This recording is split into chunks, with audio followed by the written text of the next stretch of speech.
jujur banget sekarang itu ada di tahap titik terendah dalam hidup. Terus udah sering berdoa sama Tuhan, minta dikasih petunjuk, minta dikasih kekuatan, tapi kok aku ngerasa kayak nggak ada ngerasa apa-apa ya kak, kayak hidup itu gini-gini aja. Dan aku sampai udah di titik yang kayak ngerasa hopeless banget, kayak mikir mikir aneh yang kayak pengen ngakhirin hidup, jujur ya kak. Itu memang kesannya bodoh sih kak, aku sadar tuh bodoh, cuman aku mau bertanya di sini kayak sebenarnya Tuhan dengar nggak sih kak doa kita? Tuhan kasihan gak sih sama masalah-masalah kita gitu? Mau sampai kapan ya kak ada di titik seperti ini gitu kak Elia? Gimana kak kalau menurut kakaknya? Ya. Tapi kamu Kadang tahu nggak bahwa kamu menderita itu karena Tuhan sayang sama kamu. Hmm? sebenarnya kalau di kalau secara diimani sebenarnya memang itu tuh untuk kekuatan di kitanya kan kak, tapi kayak eh, berat banget dan kayak mustahil gitu nggak sih kayak lihat kadang nggak habis pikir aja sih kak gitu, Ya habis pikirnya karena apa? karena ini ujian berat banget. Gak Dan ada. aku Jadi ketika Tuhan Yesus mati karena bukan kesalahannya, iya apakah itu lebih berat dari ujianmu? enggak sih kak Oh, memang itu kan Tuhan Yesus ya, nggak wajar, oke. Ketika Ayub yang tidak bersalah mengalami semua penderitaan, kehilangan anaknya, apakah kamu kehilangan anakmu? Ayub kehilangan arah hartanya, apakah kamu kehilangan hartamu? Ayub istrinya mengutuki dia, apakah suami mengutukimu? Tapi apa yang keluar dari mulut Ayub? Pujian bagi Allah. Lalu apa yang harus keluar seharusnya dari kamu? Jangan memandang hidup itu Tuhan, hidup saya tuh harus begini. No. Kamu beriman saja kepada Kristus. Kamu tidak cukup seumur hidup untuk bersyukur sama dia. Karena untuk apa kamu memiliki seluruh dunia ini tapi kalau kamu tidak punya hidup? gitu ya kak. Ya, kamu harus menerima kenyataan itu. 1 Korintus 10 ayat 13 dikatakan begini, bentar ya. Pencobaan-pencobaan yang kamu alami ialah pencobaan-pencobaan biasa yang tidak melebihi kekuatan manusia. Sebab Allah setia dan karena itu ia tidak akan membiarkan kamu dicobai melampaui kekuatanmu. Pada waktu kamu dicobai, ia akan memberikan kepadamu jalan keluar sehingga kamu dapat menanggungnya. Kalau ada begitu besar masalah dalam hidupmu, kalau ada Goliat di depanmu, berarti ada Daud di dalam kamu. Dan Tuhan itu mau kamu berani dan menunjukkan imanmu itu. Kamu beriman kepada Tuhan bahwa Tuhan itu sayang sama saya. Tuhan itu membantu saya dalam perkara saya. Maka kamu harus tunjukkan bahwa kamu mengimani itu. Dengan apa? Jadilah kuat. Pegang kuat imanmu itu. Kalau kamu hanya, aduh saya percaya Tuhan itu baik, tapi kerjamu mengeluh aja, di mana imanmu itu? Tuhan itu baik, aduh, tapi kamu punya masalah, kamu malah mau mengakhiri hidupmu. Yudas itu binasa, kenapa? Dia menyesal atas dosa-dosanya. Tapi kenapa dia binasa? Dia tidak bertobat.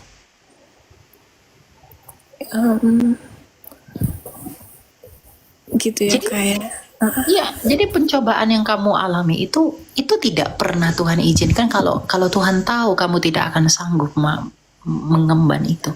Dan ingat, kenapa kamu Tuhan izinkan dicobai? Kenapa kamu Tuhan izinkan diuji? Itu untuk memurnikan imanmu. Apakah kamu menjadi seperti emas? Bukankah Ayub mengatakan, jikalau ia menguji aku akan timbul seperti emas? Semua orang punya cobaannya semua kok. Nggak ada orang yang nggak punya cobaan dalam hidup. Nggak ada orang yang nggak punya ujian dalam hidup. Tapi masalahnya lebih besar, lebih kecil siapa? Tapi semua akan dicobai, semua akan diuji untuk menunjukkan mereka tersungguh-sungguh termasuk pada Kristus atau tidak. Nah, justru di dalam pencobaan ini, justru di dalam penderitaan ini, kamu harus bersyukur. Kenapa? Di dalam kesempatan inilah kamu bisa membuktikan imanmu itu murni atau tidak. Kamu harus bersyukur. Ya harus bersyukur. Justru kamu harus bersyukur. Tuhan izinkan kamu dicobai dengan yang menurutmu, aduh menurutku aku nggak kuat Tuhan. Tapi Tuhan izinkan kamu mengalami itu karena Tuhan tahu kamu kuat. Dan kamu bersyukur bahwa Tuhan percaya sama kamu. Kalau Tuhan saja percaya sama kamu, kenapa kamu nggak percaya sama dirimu sendiri? Tapi nggak sekuat itu, Kak. Ya kamu bilang nggak kuat. Apakah kamu lebih tahu tentang siapa kamu daripada penciptamu sendiri? Bisakah bejana yang dibentuk menjadi periuk, menuntut yang membentuk? Kenapa kamu menjadikan aku begini? Gak bisa. Oke, baik. Kamu tidak, ya kamu mau nangis silahkan. Tapi saya juga merasakan penderitaan loh. Saya umur 20 tahun. Umur Iya. saya yang ke-19. Saya tidak membandingkan diri dengan kamu. Iya. Kalau masalah dosa, saya tahu dosa saya lebih banyak dari kamu. Tapi begini, saya umur 19 tahun, saya sudah dikejar-kejar banyak orang untuk dibunuh. Astaga Tuhan. Saya dikejar untuk dibunuh karena saya viral dulu waktu bahas Yesus dan Isa. Saya dilempar orang. Kamu tahu orang-orang terdekat saya itu menyerahkan saya untuk dipersekusi. Saya lari ke sana kemari. Apakah saya tidak takut? Saya takut. Apakah saya tidak cemas? Saya cemas. Tapi saya punya iman bahwa saya menderita itu karena saya tahu bahwa Tuhan itu tahu saya bisa melewatinya. Dan lihat saya sekarang. Saya bisa berbicara dengan kamu karena saya berhasil melaluinya. Apalagi kamu.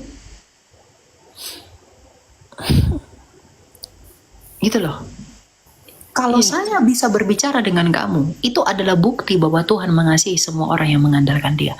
Makanya ada tertulis, berbahagialah orang yang mengandalkan Tuhan. Ya, kamu juga harus. Kak, sama ini loh, Kak. Kadang kan suka mikir juga ya kan, kenapa ya orang yang di luar dari kita, Kristen, orang yang gak mengenal Tuhan, kenapa ya lebih beruntung daripada kita? Kita yang lebih berpengharapan, yang lebih percaya Tuhan, tapi kita nggak merasakan yang kayak mereka rasakan. Karena itu dunia. Ketika kamu dekat dengan, ketika setan menawari kamu untuk mengikuti dia memberikan kamu banyak hal nggak? Oke. Tapi ketika kamu semakin dekat dengan Tuhan, setan itu berusaha menarik dan menyiksa kamu agar kamu nggak nyaman ikut Tuhan. Sehingga kamu mengikuti dia dengan kenyamanan yang dia tawarkan. Jadi semakin kamu dekat dengan Tuhan, kamu pasti semakin menderita. Trust me. Kamu pasti semakin menderita. Karena iblis itu nggak suka kamu diselamatkan. Maka dia menipu kamu dengan kenyamanan yang dia berikan bagi kamu. Kenapa ya orang nggak dekat sama Tuhan itu malah damai sejahtera ya? Kenapa dia malah mendapatkan banyak hal ya? Tapi aku yang punya iman malah nggak dapat apa-apa. Berbahagialah kamu, dan sekali lagi berbahagialah. Itu menjadi bukti bahwa kamu dekat dengan Tuhan. Sekarang saya tanya sama kamu, rasul-rasul yang dekat sama Yesus, apakah akhir hidupnya enak? Mati semua, matinya pun mohon maaf nggak layak. Dibakarlah, digorenglah, dipenggallah. Dekat dengan Tuhan Yesus loh. Baru tahu, Kak. Melihat Tuhan Yesus loh. Menyentuh 1 Yohanes 1, dirabanya tangan Tuhan kita itu, dilihatnya wajahnya itu, tidur bareng, makan bareng. Tapi apakah akhir hidupnya enak? Apakah hidupnya enak? Paulus itu dipenjara karena Yesus. Tapi apakah dia pernah mengeluh? Dan Yohanes digoreng, rebus dalam air panas. Dia yang ikut Yesus. Bahkan dia murid yang paling dikasihi Tuhan Yesus. Tapi apa yang harus ia dapatkan? Penyiksaan bukan? Iya. Dia nggak mati dengan cara itu. Dia matinya tenang. Kalau Rasul Yohanes itu matinya tenang di Pulau Patmos.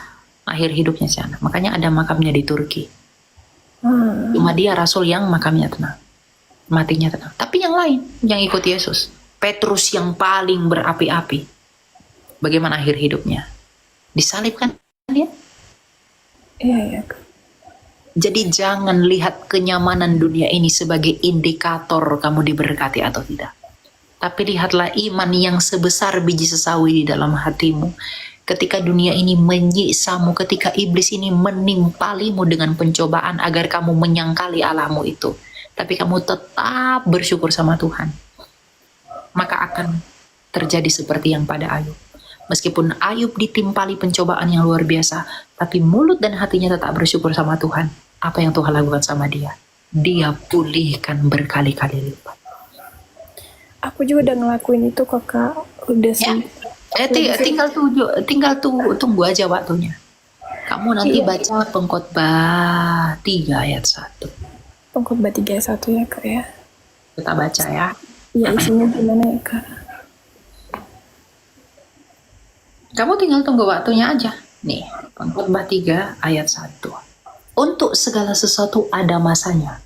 Untuk apapun yang ada di bawah langit ada waktunya.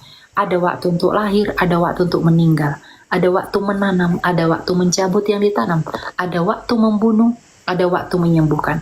Ada waktu merombak, ada waktu membangun. Ada waktu menangis. Nah, kamu sekarang sedang menangis. Iya, Ada betul. waktu tertawa, ada waktu meratap, ada waktu menari, ada waktu membuang batu, ada waktu mengumpulkan batu, ada waktu memeluk, ada waktu menahan diri dari memeluk, ada waktu untuk mencari, ada waktu untuk membiarkan rugi, ada waktu untuk menyimpan, ada waktu untuk membuang, ada waktu untuk merobek, ada waktu untuk menjahit, ada waktu untuk berdiam diri, ada waktu berbicara, ada waktu mengasihi, ada waktu untuk membenci, ada waktu untuk perang, ada waktu untuk damai.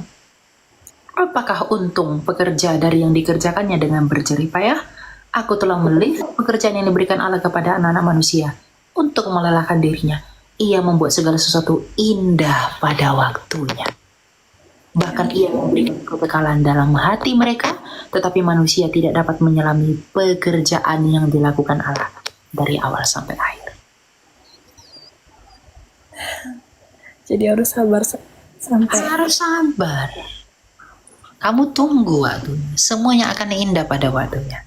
Indahnya itu bukan dengan kekayaan yang ditimpali apa enggak, tapi hati dan kenyataan bahwa kamu setia kepada Dia. Itu yang terpenting. Tinggal tunggu waktunya dan imani itu. Dan sambil mengimani kamu bekerja, melakukan apa yang Tuhan percayakan untuk kamu kerjakan. Udah mau akhir tahun kan Kak, tapi kayak ngerasa kok masih gini-gini aja ya, masih ngerasain hal yang gak didoakan itu kayak belum terjadi ya Tuhan gitu kan Kak. Iya, tunggu waktunya aja. Tapi jangan tunggu waktunya kamu tidak berbuat. Kamu juga harus berusaha. Tuhan akan lihat usahamu. Tuhan akan lihat keadaanmu. Dia nggak mungkin doa kita kepada Dia yang benar itu nggak mungkin menyanyiakan kita dari apa yang kita imani dan kerjakan. Kamu beriman bahwa air ini menghilangkan hausmu, dengan air ini kamu tidak akan dahaga. Tapi kalau kamu tidak minum air ini, kamu juga tetap akan dahaga. Makanya Tuhan Yesus bilang, kamu ketuk, kamu minta, dan kamu cari. Tapi poin dari semuanya itu adalah kamu harus mencari dahulu kerajaan Allah agar semuanya ditambahkan sama kamu. Iya.